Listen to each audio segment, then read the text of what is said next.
And welcome to Hero Power. I'm your host, Avanties, and as always, I'm joined by my co-host, Zerotio. Just the two of us. We can make it if we try. Just the two of us. You and I. Yeah, it's been a while, hasn't it? I mean, it's been a couple of episodes anyway. Yeah, Uh, I'm still on cloud nine from Regis last week. Big shout out to Regis Kilbin for being guest last week and having a great interview. I went back and actually listened to that interview, and I must say he gives the best interviews. The man just knows what to say, how to say it. He's amazing guest. I can't wait till we can have him on again. And if you haven't heard that episode, go to episode 187. It's definitely a must listen. yeah, it was a lot of fun. It was a lot of fun having him on. So thanks again to him for coming out and being available just to hang out with us last Sunday morning. So, all right, gang. We have quite a bit to talk about this week. There were some pretty big announcements this week, and then there was a really good interview on another Hearthstone podcast that we're going to talk about. And week one of season 2 of Grandmasters has begun, so we'll talk a little bit about that before we wrap up the news section. And then this week in our deck of the week, we're going to check out a Highlander Mage from none other than TheoHS himself. So without further ado, let's dive right into it. First off, before we talk about the first topic of the news, should we, have an accidental leak here on the stream? What? Did you not hear about this? Go ahead. So, our first news topic is the upcoming balance changes that were announced this past week. However, what was it, like a day and a half before the announcement? The person who thinks I'm their favorite person, Mike Danae, was doing a stream with his daughter, like he often does, and he occasionally talks about the game a little bit and gives a couple little teasers. But while they were about to play, he hit the enter key, and a chat bubble popped up in client that basically teased a couple of these nerfs. Oh. He quickly closed it and gives a little bit of an expletive. The rest of the stream was him kind of joking about it and kind of making it seem, playing it off as if it was he meant to do that or something like that. So a couple of these nerfs, only 2 of them, got a little prematurely leaked. But it really, I mean, who cares? I mean, it's only, we knew that they were going to say something. Mike Danae had already said they were going to announce the details of the balance changes. Do we want to go over before we go into when they're happening? Do we want to go over what's being changed? Yes, absolutely. So they announced 1, 2, 3, 4, 5 or so cards that are getting updates with the next patch, which is actually going to be coming out. If you're listening to this on the audio download, that will be happening today on August the 26th. But let's just talk about it for a second. So the first card that's getting changed is Conjurer's Calling. So you guys know Conjurer's Calling has been a pretty powerful card in conjunction with Mountain Giant or Sea Giant. It's a 3-mana twin spell. Well, they are increasing the mana cost of the card, which will make both copies of the twin spell cost 4 mana each. So instead of casting it twice in a single turn for 6, it's now going to cost you 8. Do you think this is a viable change that will make a difference, or do you think it's just kind of it's going to happen anyways, Roshio? I think this is a viable change. One of the biggest problems with this being cast twice in a turn is something with like a Sea Giant. And to be honest, that's the Sea Giant isn't as big because there's less impactful taunts. the pool, there's only one taunt now with the new set.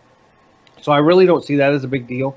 It's when it's being cast with the Mountain Giant early, and usually like on turn 6, because you can cast the Mountain Giant for 3, then you play it for 3, and then you got the Grave Horrors. That's a big curve. Now that curve turn is being pushed to 7, where 7 mana and 8 mana are more manageable at those turns. I think this is a good nerf, and this is one of the 2 nerfs that were inadvertently leaked in Mike Danae's stream. Okay. All right. The next card on the list is one that recently was included in the Rise of Mech event buff list. So, if you guys remember us, we were shocked that they were buffing cards. And one of those cards that got buffed was Luna's Pocket Galaxy, went from 7 mana down to 5 mana. Well, once that buff happened, Luna's Pocket Galaxy ran roughshod over the meta. It was all of a sudden the card, the deck to play. And I guess Blizzard has seen this and seen how it can really leave you feeling helpless if, your late game minions start getting played on turn 6. And so they are reverting Luna's from 5 mana back to its original mana cost of 7.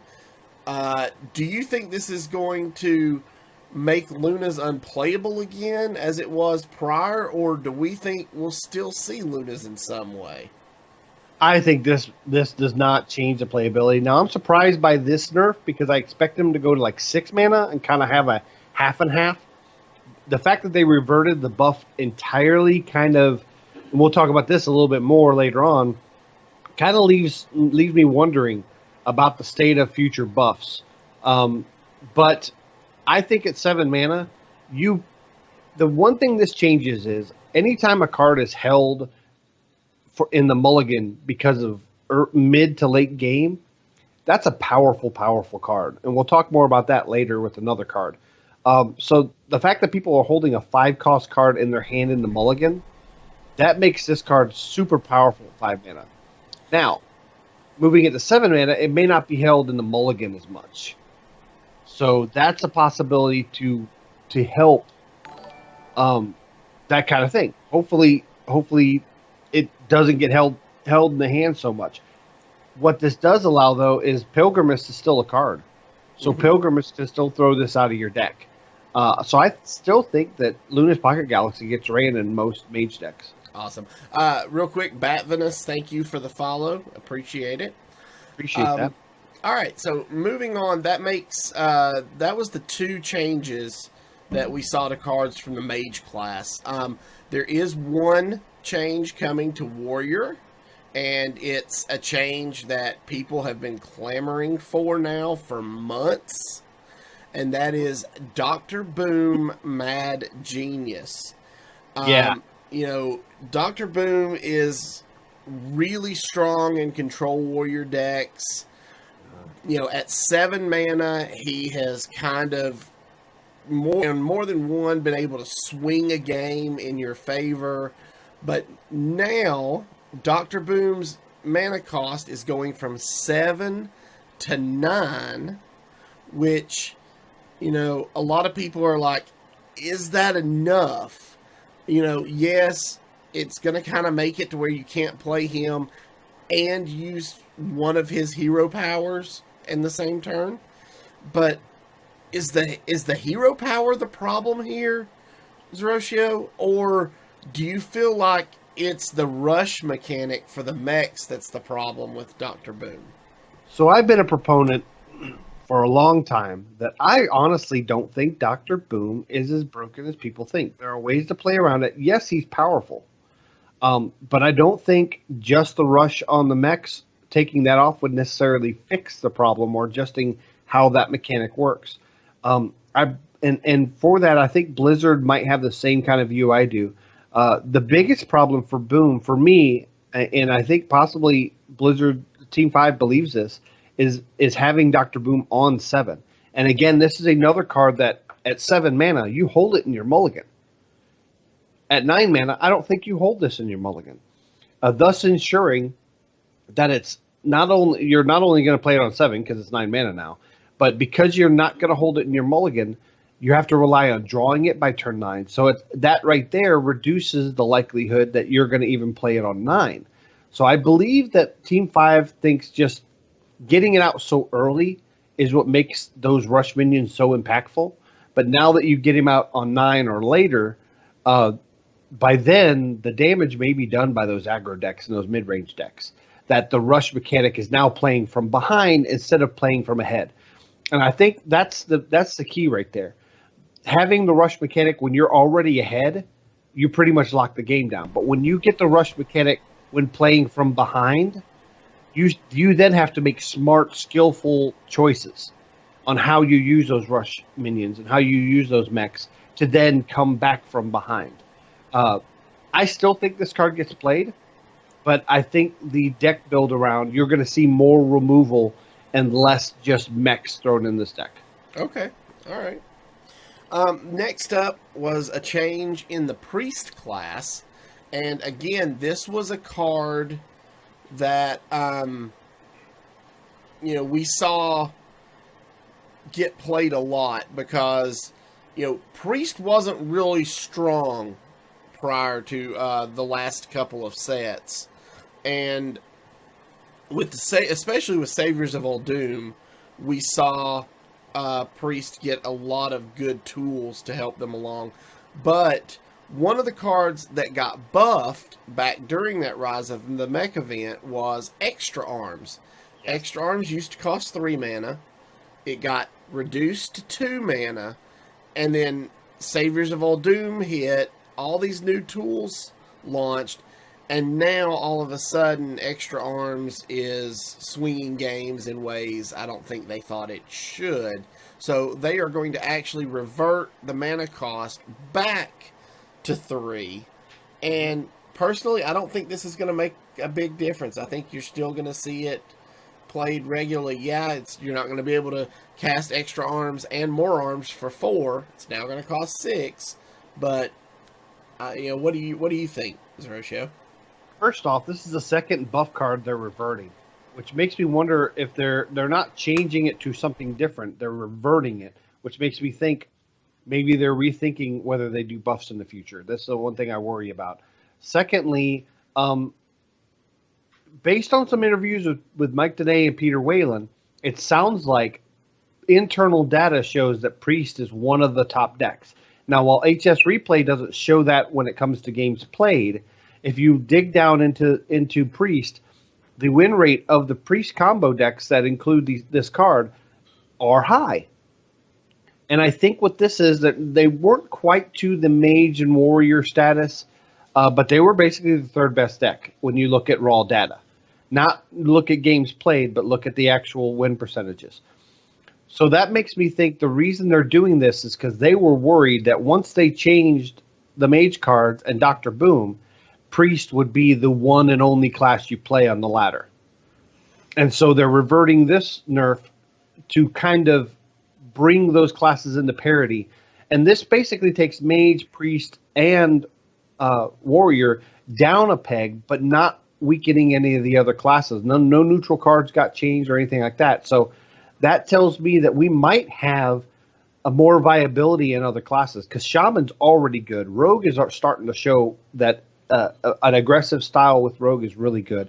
Warlock Zoo is a good, solid tier 2, mid-tier 2 deck. So this, to me, is just a good nerf or buff, depending how you want to look at it. It's either a nerf or it's a buff, revision. I like that they've done this. They're looking at the game ahead of these nerfs. Okay.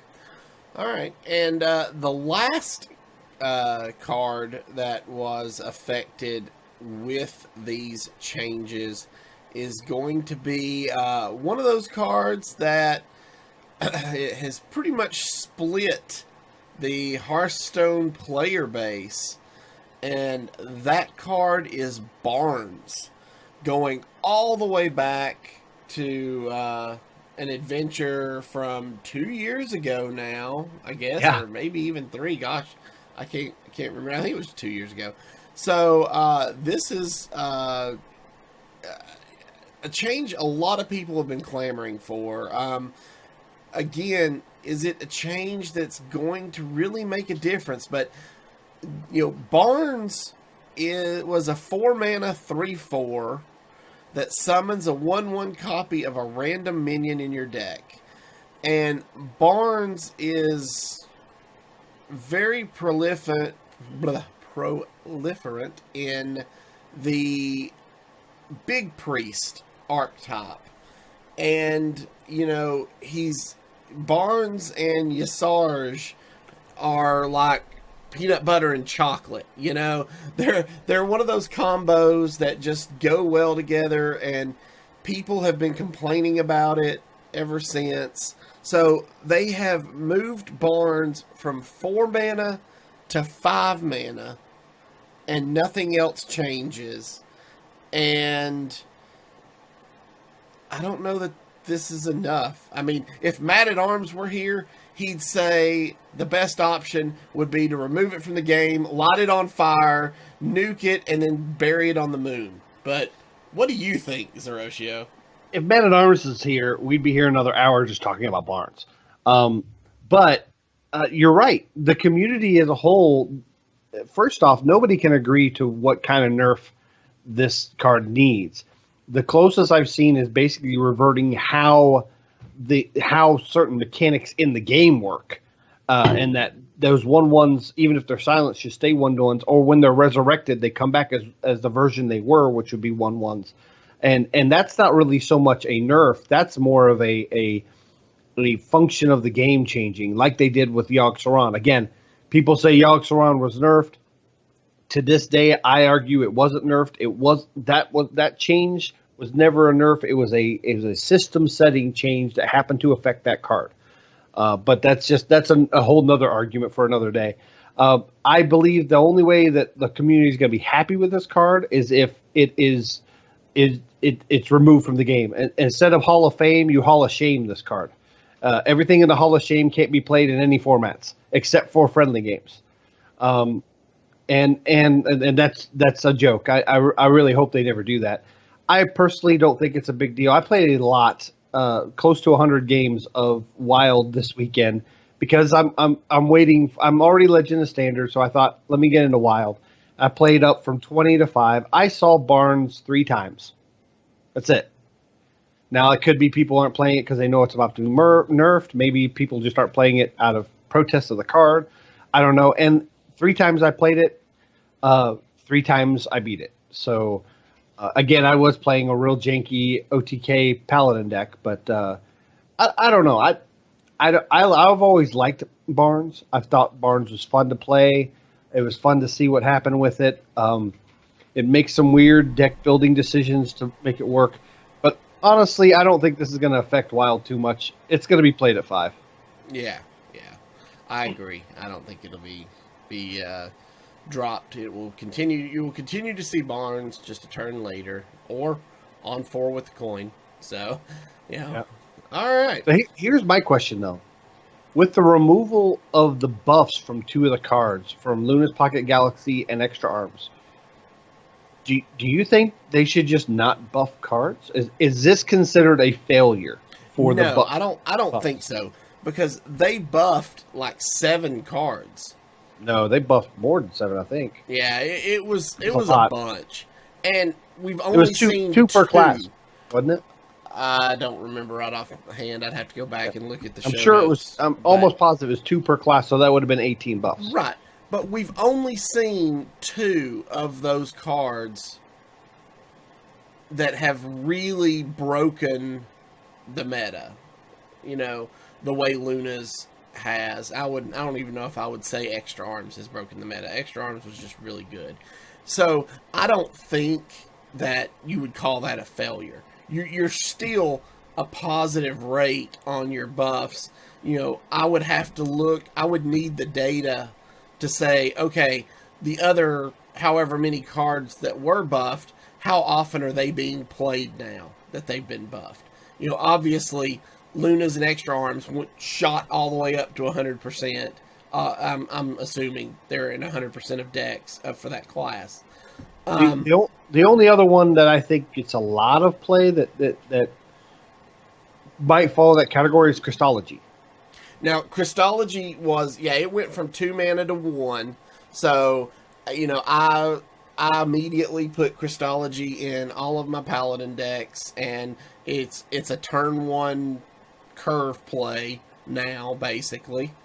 And, it was a good buff, and I agree it's probably seeing a lot of play, but I don't think it affects the game the way Extra Arms and Luna's Pocket Galaxy did, because you're taking a turn to play this card, and that's all you can do. You're drawing 2 extra cards into your hand, which, don't get me wrong, CCG's card draw is king. I don't care what game it is. I will always live by that mantra. But I think it's good. I don't think it's broken. And like I said, I think the buffs, for the most part, were a win experiment for Blizzard. Okay. And I talked about this a little bit earlier.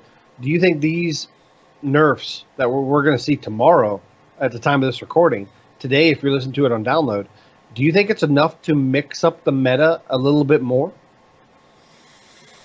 I think we'll see some changes. I don't know how volatile those changes will be. I think Bomb Warrior will still be tier 1. I think there's nothing here really going to affect Hunter or Paladin or Warlock, which Warlock's not really in a great spot right now. But I think the biggest class that's going to be afflicted with this is going to be the Mage, and we'll have to see how it reacts. Do people, like we said earlier, do we still see people running Pocket Galaxy at 7? If so, is it, instead of having 5 mana left to play 1 cost minions, they're going to have 3 mana left to play 1 cost minions, if they play it on 10. So how is that going to change things? I don't know right now. We'll have to wait and see, but I think everybody, for the most part, is going to be fine. Mage is the only one that's a coin toss. See, here's my thing, is Mage is getting hit hard, but I think they're going to keep trying it with these tools. And Warrior as well. However, because Mage and Warrior are taking a hit, the classes that prey on them, specifically Paladin and Hunter right now, are going to take the limelight. And everybody, I think, is going to say a Paladin Hunter is the only way you play. So Paladin Hunter are going to get better by these nerfs. However, those Mage and Warrior players are going to turn around and jump 2 classes like Zoo Warlock or this new Quest Shaman that's come out that's really done really well. And in some cases, Combo Priests, which counter those Hunters and those Paladins. So then all of a sudden, those decks are going to be preyed on and lowered down in the tier. So I do think this is going to be a huge mix-up. And one class that I haven't really been talking a lot about, and Rogue also was really good recently with this more just combo-centric aggro Rogue, is Druid. Druid's Quest Druid is kind of like bottom tier right now, because it's good, but it just can't beat those top decks. But with all this mix-up and shake, it might be good enough to beat those top decks now, with a couple changes to the way you play it. Maybe some tech inclusions, since you're getting so much value out of those double choose ones, and in some cases quadruple choose ones, that you can't afford to cut a couple to put in some tech cards. So I think this is going to shake up the meta. I don't think we're going to see it after week 1. But I think once we get a couple weeks in, we're going to really start seeing the meta come out of the limelight and some really interesting decks come out. Okay. All right. So moving on in the news, as we mentioned, there was a dev interview recently on the Angry Chicken. Yesterday. So Celestalon came on to talk more about Zephyrus and some future hot fixes. Now, we talked about Zephyrus kind of in depth 2 episodes ago on episode 186. And so Celestalon, we're just going to briefly touch on this, but we really want you guys to go check out the interview. Yeah, before we get into the details that we saw, first off, I want to make sure people know to go check this out. This interview is done by Garrett and Joss over at the Angry Chicken. It's on their YouTube page over at AMOV TV. And obviously you could also check it out on their show. They'll be giving links to it on their show. Check them out this week. This is a great interview. But he specifically goes into the designs of Zephyrus and specifically the beginning of Zephyrus. I guess Zephyrus has been worked on for a few years now and wasn't even slated to go in a specific set. And they also Celestion also brought up that new situations are being taught to Zephyrus specifically for weapon removal. And like every time something new comes up in the community, they look at Zephyrus and say, "Hey, first off, is this worth teaching Zephyrus? Is it impacted enough? Does it impact it too much? Should we do it?" And once they decide to do it, then put it through a rigorous group of programmers. I think he talked like 5 or 6 different programmers end up touching Zephyrus. Yeah. And one of the most interesting things I read about this was the average Hearthstone card has between 2 to 50 lines of script to make it function in the game the way it's intended. Zephyrus has over 1,000 lines of code behind it just to make it function. It hit 1,000 on what they considered version 4 of this card. It's currently at version 6.2. It's going to at launch day it was 6.1. It's currently 6.2, and they're going to release these hot fixes with the patch tomorrow at the time of this recording on August 26th. So that's going to be version 6.3, and what they're doing is they're applying hot fixes for specific situations. They didn't go into a lot of detail. Well, they went into some detail, but I'll let you go over to the Angry Chicken to check that out. Yeah. Now, one thing that was really interesting to me is they chose Basic and Classic set specifically. They actually had this, like, one design had like a Rolodex where a pop-up came up and it lets you scroll through all the cards and manually pick things, which wasn't good for UI. It was very cumbersome and took a lot of time. And second off, they settled on Classic and Basic because they want to reward a high level of skill. And they think the smaller the pool, the smaller the selection, the more skill it takes to pick out specific cards by your play. And that it wasn't designed for Savers of Uldum. It just happened to, by the time they figured it all out and got all the coding done so it's playable, they were like, well, this kind of fits. Attach it to a genie, maybe give 3 wishes. You're an Uldum with mummies. Perfect. So I love that, as a kid, you always think, if I ever get a genie, what would be the first thing I'd wish for? More wishes. More wishes! Well, they that was something and I love the fact that Blizzard thought about that and banned all bounce cards from the card list. Yep. So you can't wish for more wishes. That's amazing. And currently it's the only type of card that's banned from their list that it doesn't grab. Pretty much every card can be grabbed. Now, there are a lot of cards like they put Arcane Shot in the list. You can get Arcane Shot, which is a hunter spell. 1 mana, do 2 damage. But they didn't put Holy Smite because it's the same thing. Right. And it also could give you situations where you would get Arcane Shot and Holy Smite, and you would be angry if that happened. So certain cards were omitted because they did something else in another card, so you don't need that. I think he said there was like 130 some. He wasn't sure the exact number, but it was around 130 some possible selection, and a fan site has so far calculated 126. So there's still a few that some of the fan sites haven't even seen yet. Nice. So, but this is just scratching the surface of what he talked about. There's a lot of really good topics. Some of them just about the general design of the game. Some of them about Zephyr specifically.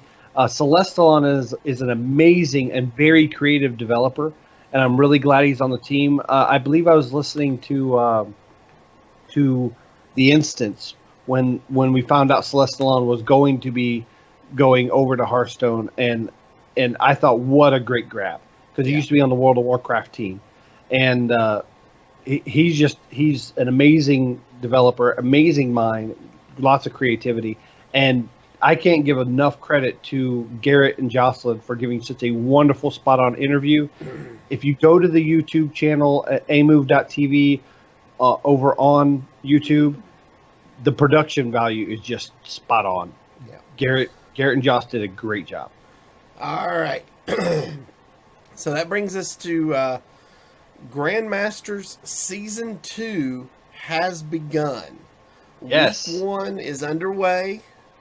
We're getting our first look at how the Conquest format with a shield phase works. Mm-hmm. So, Zerotio, I know you've been following it. I've been pretty busy this week, but I know you've been following it. Give us your thoughts on week 1 of season 2. So, first off, a lot of the players that won were asked if they liked this Conquest format with the shield phase over the specialists that they were playing. And a large majority, there were a couple outliers that weren't a huge fan of them. Well, I say a couple, mainly one. Kalento did not seem to enjoy it. Again, Kalento's very old school. He's been in competitive Hearthstone since the beginning. So it's understandable, when he finds something he likes, any kind of change makes it difficult. But a lot of the players, and again, this format was actually, they went into detail during the Grandmasters broadcast that they actually did a lot of internal testing with the players and the casters before they made the decision to go to this new Conquest format. And a lot of players just seem to really like it. And again, they likely liked the idea before it started. But they say it gives a lot of decisions in your deck building, in your deck selections. Where with specialists, it's a lot of, I play this deck because I have to, and then I switch to the tier deck that the alternate deck that works best against my opponent, or I stay on the same deck. That's it. Well, now it's a couple decisions. My opponent has 4 decks. They're definitely keeping this one. So what do I need to ban because they're keeping that one, and based on what I'm keeping? And then you make your ban, and then they have 3 decks to play. Well, which deck gives me the highest probability to beat the decks that are left? And they say there's like 2 different lines you can go, and Purple went into great detail in his interview about this, and how sometimes the best decision in Conquest is just to go random. Well, in this format, you're not necessarily rewarded for going random because of the shield, but maybe it is best to go random. And he didn't show a lot of his personal cards, but he said he liked how detailed the decisions go. And some of these players are doing a little better with it. You had some players that didn't do well last season with specialists that seem to be winning some of their games, some that still aren't. Bloodyface went 1-1 this weekend. He won 1 and lost 1, and the loss was very, very interesting games. I did still see a lot of mirrors, but I think a lot of that's the meta. It has nothing to do with the format. You did see a lot of warrior mirrors and mage mirrors, mainly because warrior and mage are the top decks right now. And once these nerfs happen, I think that's going to change. This also brings me to, I think, specialist was not given a fair shake because of the meta, not so much because of the format. You saw lots of mirrors because the meta said play lots of mirrors, and you're going to see that in Conquest. And this is proof of it this weekend.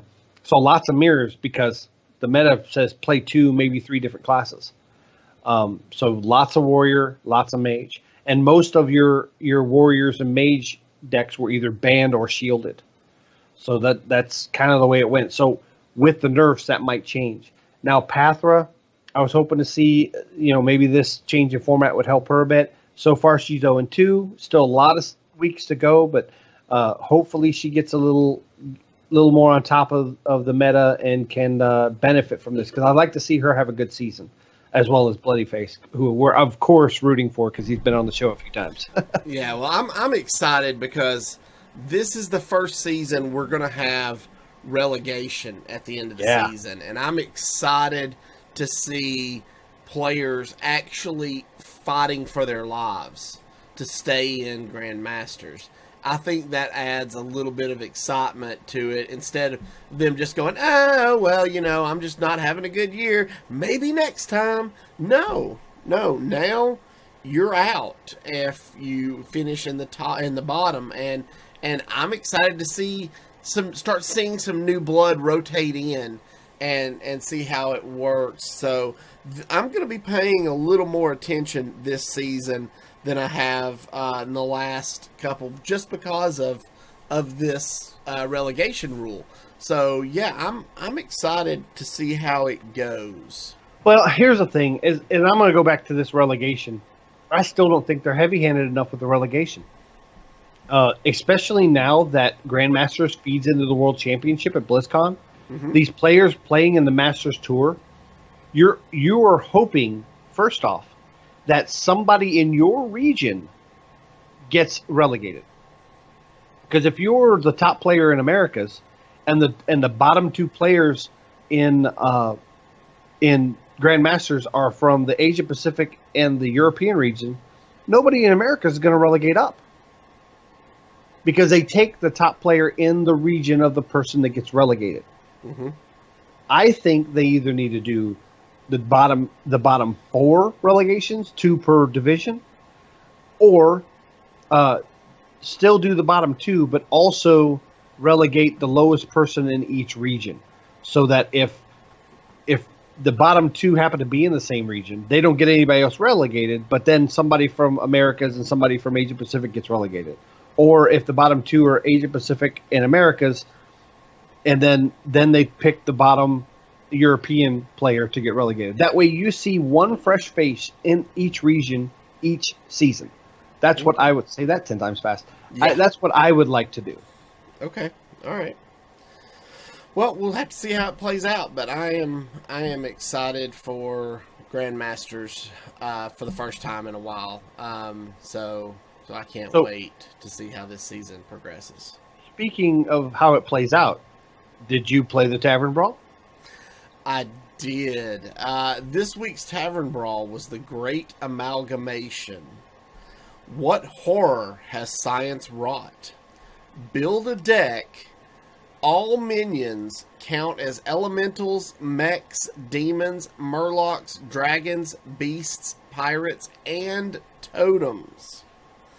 So, when I saw this, again, I got excited because I love wild format Tavern Brawls. Mm-hmm. I always have. I love being able to use my cards. So, the first thing I did was go into the deck. Put patches in the deck, right? Huh? Put patches in the deck, right? No, absolutely not. I did not run patches in my deck. Wow. The first thing I did was I put in 2 copies of Murloc War Leader. I put in 2 copies of South Sea Captain. So all my pirates get +1/+1. All my Murlocs get +2 attack.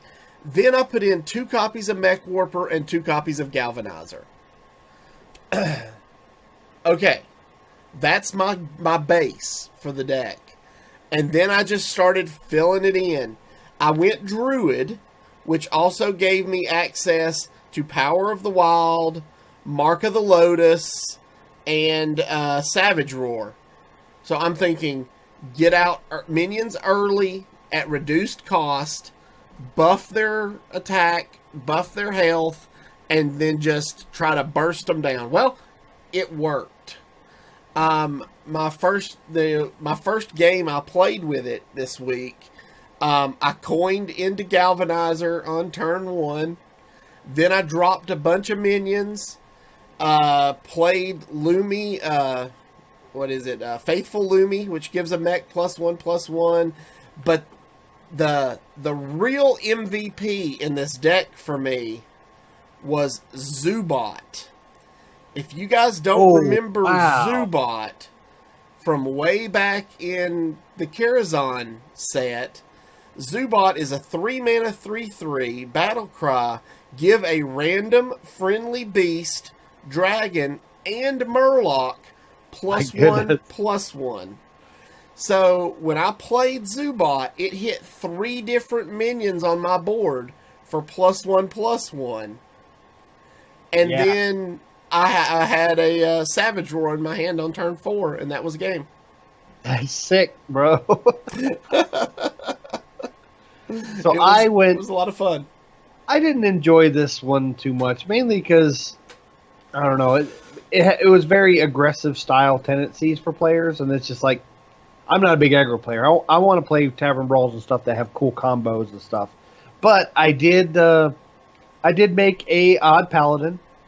I had some Paladin quests, and if you have the quest to play specific minions, like play so many Murlocs, play so many Beasts, play so many Pirates, this is the greatest Tavern Brawl for that, because you're just going to get them all done really fast.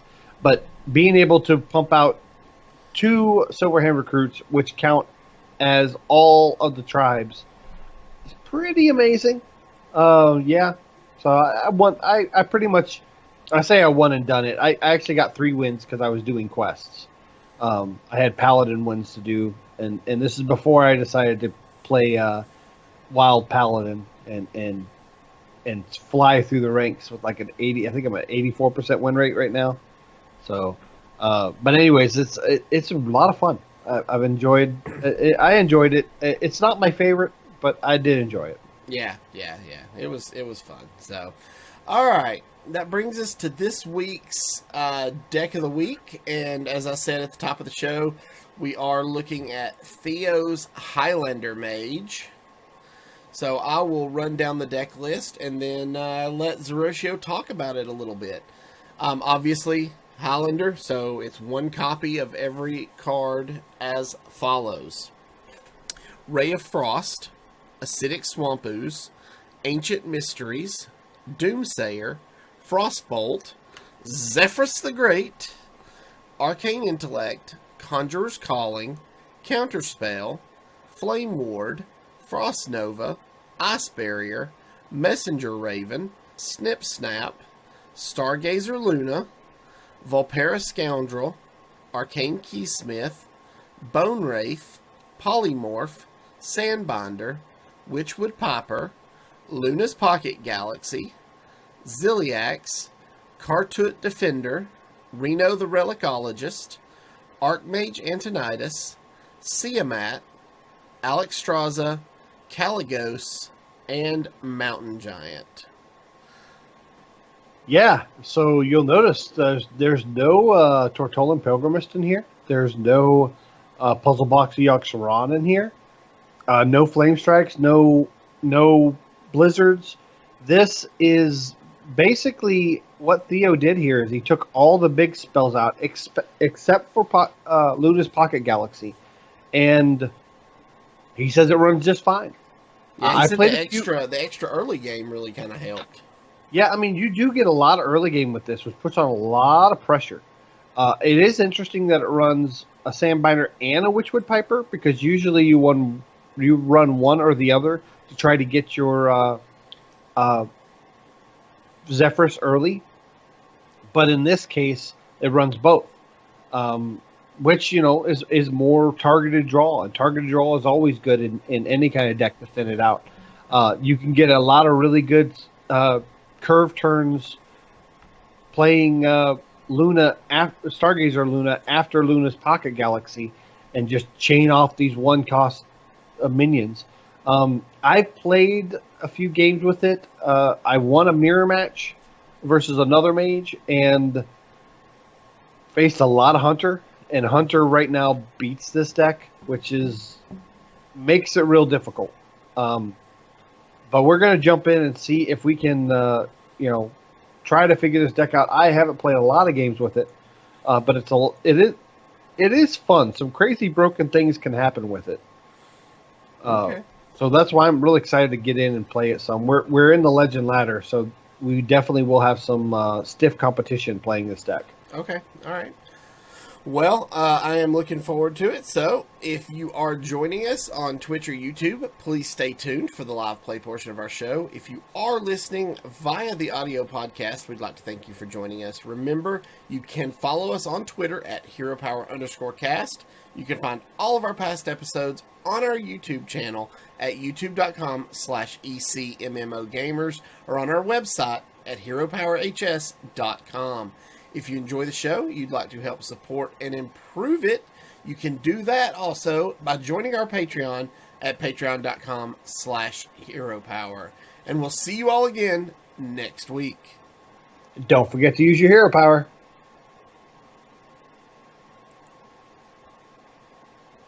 All right, so I am going to fire up the game here, and we will be able to check this deck out.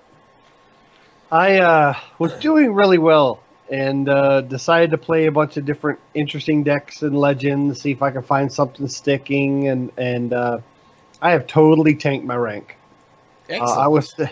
I was sitting around a good. I think last week we were playing, and I was around 1,400 or something. Not too bad. Yeah, I'm like at 3,000. I'm so tanked right now. Okay. I thought about making a push early, trying to see if I could stay up high in Legend, but honestly, there just isn't. I don't play competitively enough to warrant it. So Gotcha. All right, well, I'm ready when you are, so as soon as you find an opponent. I'm firing up the spin wheel, looking for a worthy opponent. I might get a window licker. I don't know. Gum chewer. Oh, One of these cool things that are on here. I have noticed it's taken longer to queue up lately. I don't know if that's just a lot of people not playing this weekend because the nerfs are coming out Monday. Oh, a nose and mouth breeder. No. Okay, so close. I'm not sure exactly what's causing it. yeah. All right. So we're against a priest, Okay. and your mulligans really depend on what you're playing against. You probably want Frostbolt for that early minion before they have a chance to buff up the health or heal it too much. The Messenger Raven just curves well into just giving you more tools as well as having a good body on the board. We can throw back the Kartut Defender, and right now before the nerfs, we keep Luna's Pocket Galaxy every time. This is just a good early curve, and normally with Highlander Mage, you're not really looking for an early curve. Oh, you got the Caligos. Oh well, That's rough, but yeah, a little rough. oh, and we Got the Mountain Giant, which is good. I mean, with the coin and the fact that we have Messenger Raven, which it doesn't reduce our hand size, this is actually good. And he made no play on turn 2. Okay, so just Fire Blast Face pass. He didn't play Quest. If he had played Quest, I wouldn't even do that because I don't want to play into his Quest. Right. And he's not stalling the Quest because on my deck tracker I see he didn't play the left. He mulliganed the leftmost card, so he's not playing Quest. That was interesting. You thought stole. Okay. So play Messenger Raven here. Yeah, we definitely play Messenger Raven. Normally you wouldn't want to play here because of the Mountain Giant. Ooh, Vex Crow is interesting. Uragol is interesting. Yeah. Especially after Pocket Galaxy. But we don't have if we can couple it with a Arcane Intellect maybe.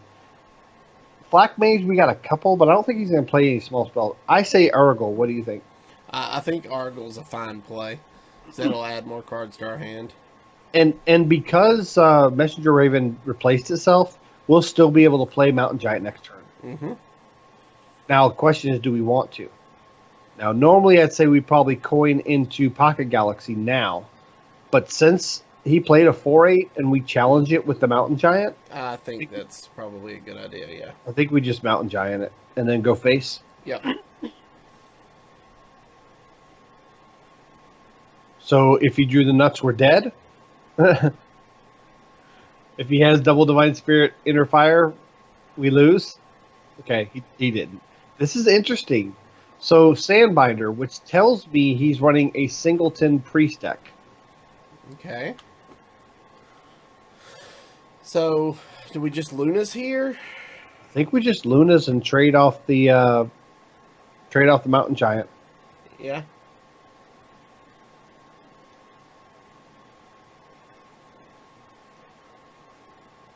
Again, I'd love to push at 8 face, but we're playing against a priest, so he's probably going to end up healing. And I don't know what we're playing against. It's so depending on what we draw, obviously. Do we coin into Siamat? I mean, I don't hate that. We need to start making room in our hand. Although now he's played a secret, so now we may need to. So we know it's one of our secrets, and he hit into it. He hit into the Mountain Giant, which tells me that that's 100% Flame Ward. Okay, so go ahead and attack first. If I attack first, it's going to die, but he'll at least take the 8 damage. Right, and nothing. That way we don't play a minion yet and it take damage. So We could test for Counterspell by coining first okay, to preempt the Siamat. okay, that's fine. Since we're going to do it anyways. Let's Yeah. coin to see if it pops. It doesn't, so we go face, let it go off. So There's it eats Flame the 8 Ward. damage. Eats 8 damage of Flame Wards. And then we're going to see him at. What do we want to pick? I think we Divine- take Divine Shield Wind Fury, don't you? I think so too.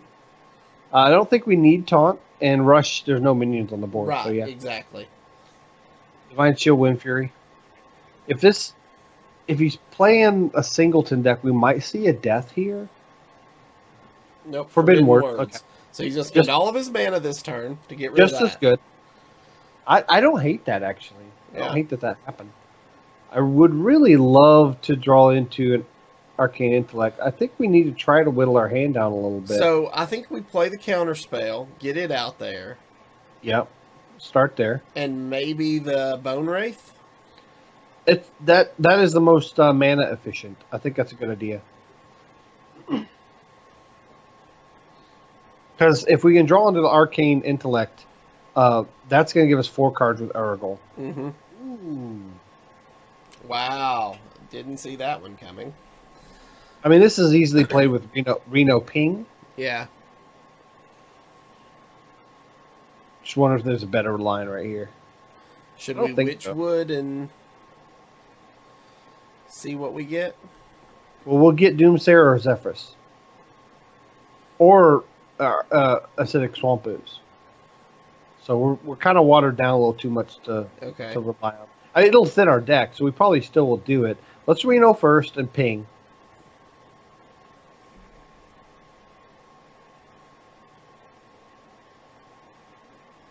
Because that lines up perfect. That uses all 10 damage. Probably the best board we're going to get. Yeah. And we'll go ahead and Witchwood Piper. Should we have Archmage? Oh, I first? forgot. All of our minions. No. Yeah, we probably should have. Oh, that's I right. forgot All of our minions, All of our cost minions one. are 1. The reason I didn't Archmage is because I didn't want 2 copies of a lot of that. Well, except for the Zephyrus. I think we still play the Arcane Keysmith, though. I agree. Get another secret on the board. Yeah. Mirror Entity? Mirror Entity. Yep. Yeah, we probably should. I don't know. I wouldn't have wanted 2 Keysmiths, so it probably is good we didn't Aragol. I'm wanting to say the Aragol for the Arcane Intellect, Okay. specifically. That might have just thrown him off a bit. I'm kind of curious. He's running Fairy Dragons. Yes, yes. Ooh, Zephyrus. Do we have a Zephyrus lethal here? So we're showing 7, 10, 12. So 12 puts him at 12. so Of course, yeah. we could Frostbolt, put him at 9, which would. No, what we want 8. No, what we want to do. Yeah. We can Frostbolt. That's fine. Frostbolt, and then we Zephyrus, and this should give us Bloodlust Okay. for lethal. And I manipulate that by getting the mana as close to 5 as possible. There's the Bloodlust.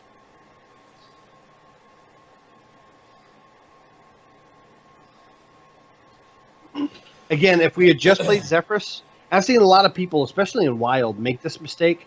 I had one guy, he had me at 7. He Zephyrus right away. He had a 1/1 minion on the board.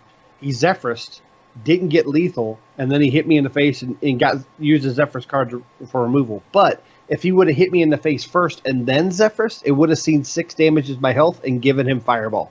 So a lot of people missequence how to use Zephyrus, which in the interview with Celestalon, he pointed out that it does take skill to use Zephyrus properly.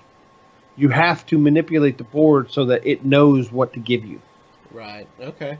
And again, it sees your minions on the board, but it doesn't see what has attack and what hasn't attacked. It only just sees the number of minions and their power and toughness. That's it. Okay. That was a good game. That was. Curious about that deck, though. That was a very... I like seeing people experiment. I think that might be a failed experiment, but it even failed experiments allow for deck diversity and open-mindedness when it comes to making decks. Another mage. I'm wondering if another priest. I wonder if somebody's playing some kind of weird deck on stream somewhere. Okay.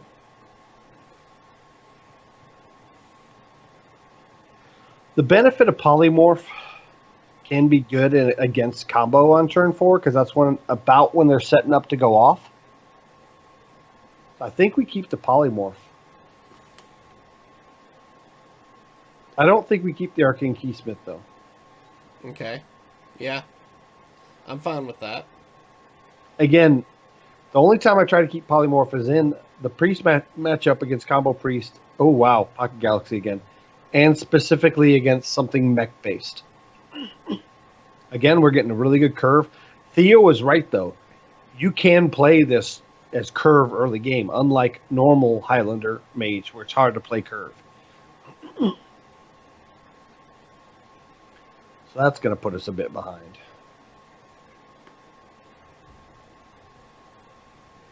He hasn't played the far left card.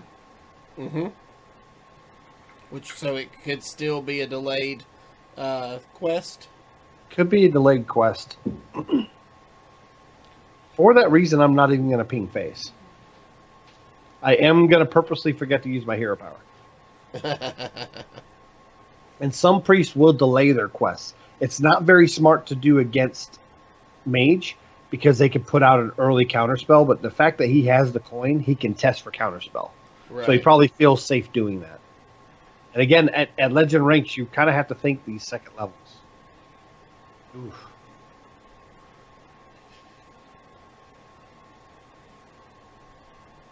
Is he going to buff it again? Oh no, Light Warden. The Light Warden. So Flame Ward here deals with the Light Warden.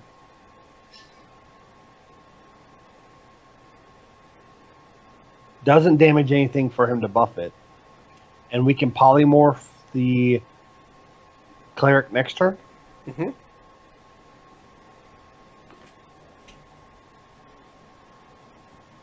Or do we Frost Nova?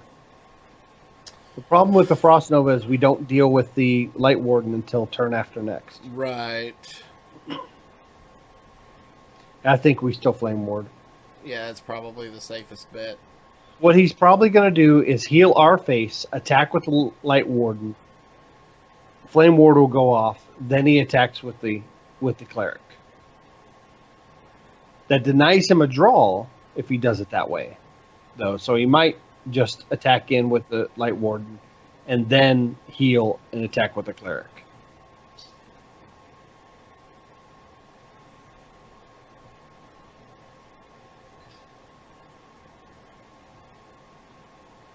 He's taking his time. I don't know that he knows what to do. And he should actually. He's going through all of the various. Inner fire on the. So this is testing for counterspell. Yeah. Which tells me he's not trying to go off right now, which means he doesn't have the Divine Spirits. And he doesn't want the Divine Spirits to be countered at all.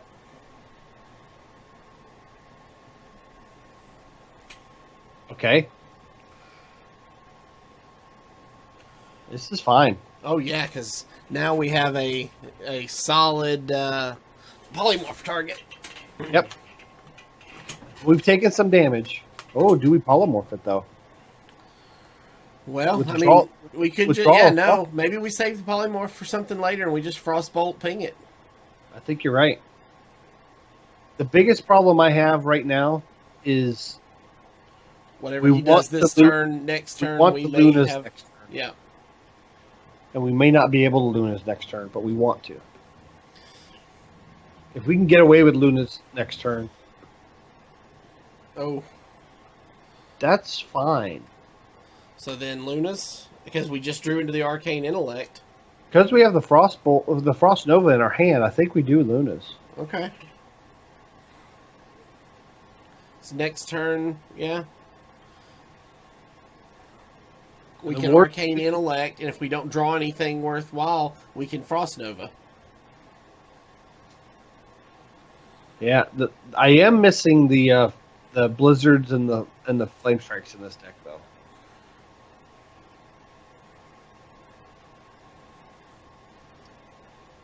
Oh, what a polymorph! That's so bad. Ooh.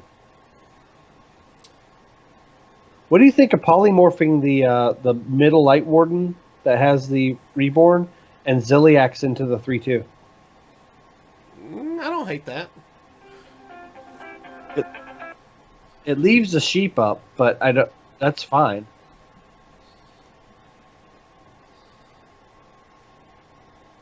He hasn't gotten any real card draw, which may be what stalls him out. Yeah.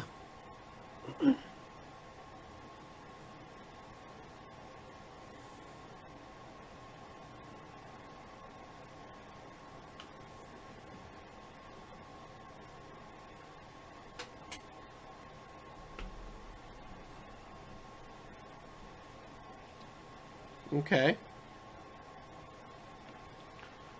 Arcane Intellect. Yeah, I think it's a good way to start.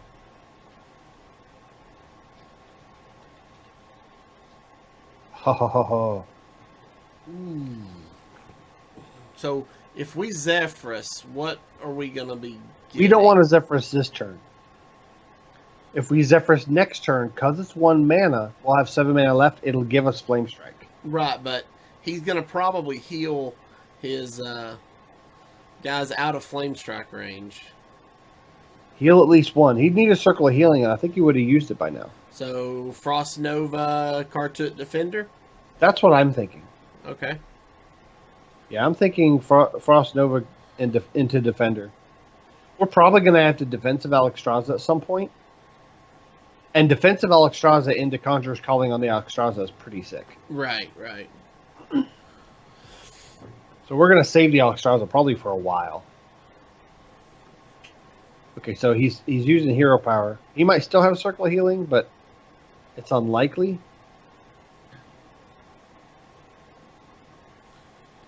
Holy Ripple. Ripple still won't do it.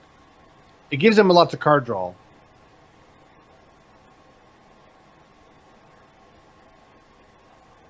Injured Tolvir, good. This make I think it will give me Flame Strike, even though one of them's over 4. You wanna? Well, yeah, you can't run into it. And I can't run into it. The plan was to run into it. Yeah. Well, I guess let's for science. Let's just try, because if it fails, we have option to see him at. Yeah. Yeah.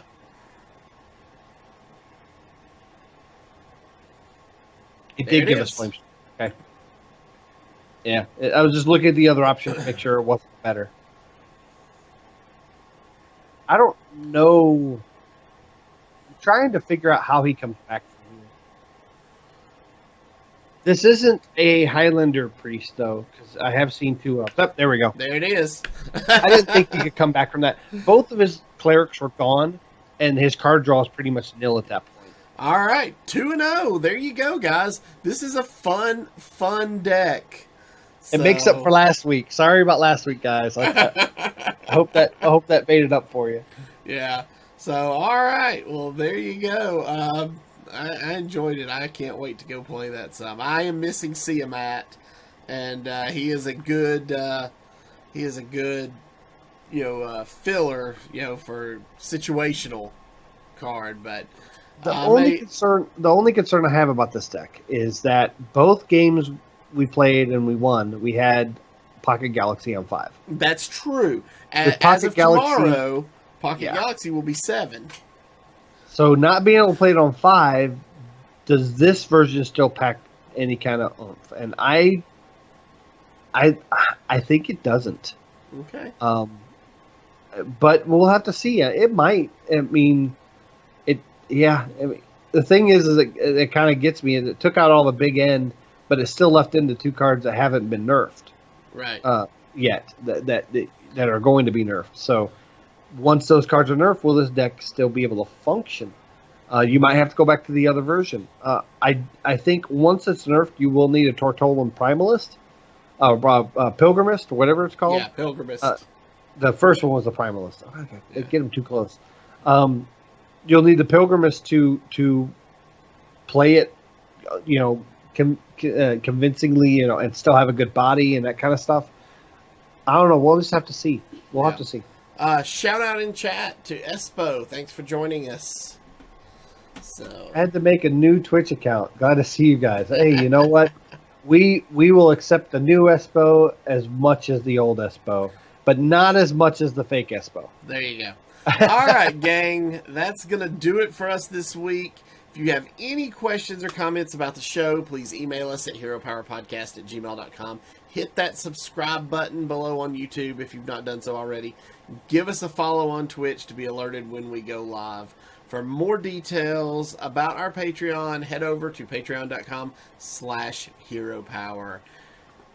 Till next week, good gaming. Bye, guys.